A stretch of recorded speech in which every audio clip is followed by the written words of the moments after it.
Now, are there 5 different types of these entrepreneurs? Yeah. I wonder if you could walk us through these, because I think it's interesting, it's kind of nuanced, and it kind of tells you what you could be and what you might start off being. So what are those different types? And again, if you're a 30-year-old, mom, if you're a 40-year-old unemployed X, if you're a 60-year-old something, you have value. And it's funny, I bet in '08, when AIG's crashing down, you're thinking, and I've had this thought as well, I have no other skills. I don't know what I'm going to do. And I just want to say that to everybody listening, this is a MIT grad, went to Sloan School, and a Harvard business grad. And when things were going south, at any point in my career, I'm always like, what am I going to do next? Am I going to go back to Colorado and work on my grandpa's farm? Right. But we forget all the IP that we have, yes, and all the relationships we have, and all the knowledge you have that you can actually impart on other people.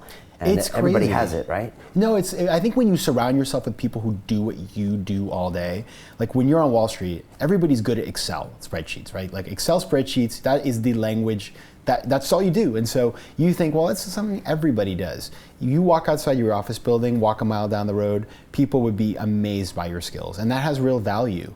And that is I could never, carpentry, right? I can't, build anything.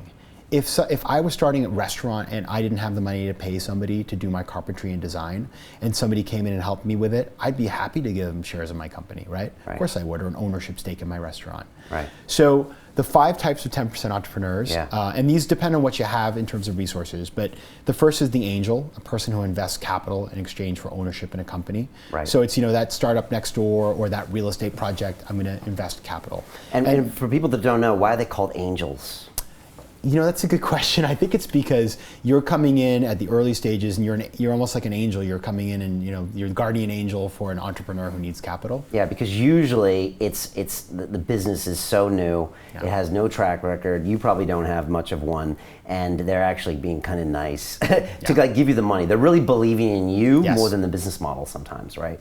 And again, it's nothing formal about it. Usually it's a friend of a friend or a social relationship that does that, right? Absolutely. Nowadays, there are more established angel groups. And angel networks. A lot of people say to me, well, I've got the capital to do this, but I'm afraid of the sort of mechanical bits. I don't know how to do the contracts.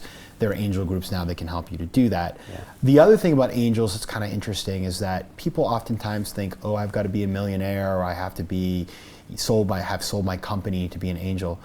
The reality is nowadays, it's so cheap to start businesses. You don't need to write huge checks. You can start in the single thousands of pounds. And people do that on Cedars and other places like that here in the UK. Yeah. So you know Cedars? I do, yeah. My friend Vana Koutsimidis, who was the runner-up on The Apprentice, just raised money for her company Date Play on Cedars. Okay, very cool. We know Jeff Lynne, the CEO, pretty well. That's great. It's a great platform. Yeah, they've done an amazing job. So good point. You don't need that much money. You might need thousands of pounds, but you don't need necessarily 100,000 pounds or more to do this, to be an angel. Okay, cool. That's the first one. Next. You're paying for equity. Yes. Nice and simple. Classic version. Yes.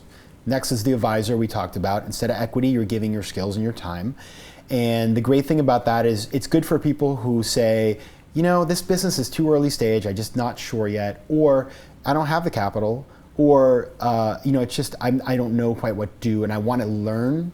And you can oftentimes combine that with being an angel to make the capital you invest sort of value more, or you can combine it with being an angel to learn about a business before you invest. So they go really well together at times. They kind of blur a bit, so you might give them $2,000 and some advice. Definitely. To show them that you're vested, or you might give them a little bit of money and learn at the same time and get some education. I think Tim Ferriss famously was an advisor to Uber, and for some consultancy service got some equity. I think that would be the advisor part. Right, think about what that's worth now, right? Yeah, it can be really powerful. Yeah, I think Tim has pretty much said that, that's, he retired on that Right, easily, and now everything else is just gravy. And that puts you in this very interesting mindset where I think for Tim, he was like, what do I love doing? Because I know it's considered a high quality problem to have enough money to live the rest of your life in comfort. Right. But it lets him focus, what do I really want to do? And I think actually he's stopped investing and he's really going to write more books. Yeah. And I think he just enjoys that. So it's interesting, but that happened to him.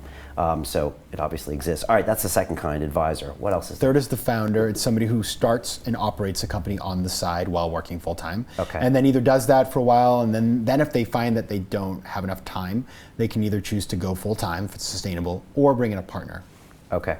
All right, cool. That's the third one. Yes. Founder. Okay. Fourth is the aficionado. The aficionado is a 10% entrepreneur who does one of those things, but it's not just about making money, it's about passion. So it's sort of like, I love to cook. I'd love to be a chef, but I can't live that lifestyle. I don't want to live that lifestyle. Being a chef is super hard, and chances are that you fail. And so I want to be a 10% entrepreneur, but I also want to be sort of doing that. I'm going to go and cook on Saturday night. I'm going to be working at the restaurant when I want to. And so it's an ability to do something you love and care about at a professional level without actually having to choose it as a career.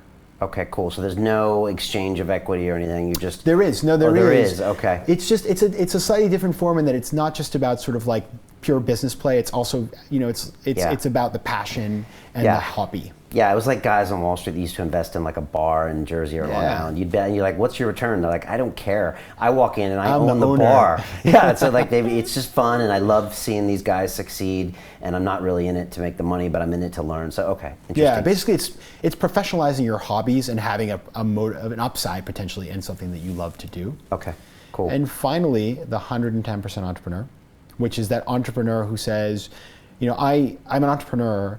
I get it. But I also know that I've made a really concentrated bet in one company. And I also know that my skills are valuable to other entrepreneurs. And I know tons of other entrepreneurs. So let me be a 10% investing, advising, and getting involved with new ventures on the side. Okay, so they're already an entrepreneur and they go and starting their own business and then they give another 10% to other people. Precisely. Okay, interesting. Okay.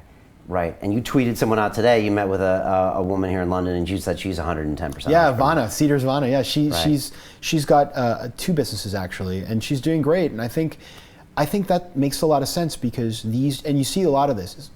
Entrepreneurship is high risk, so why wouldn't you diversify? Right.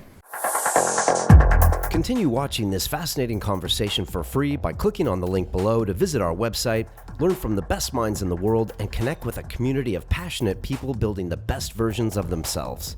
Just click on the link below, and I'll see you on the inside.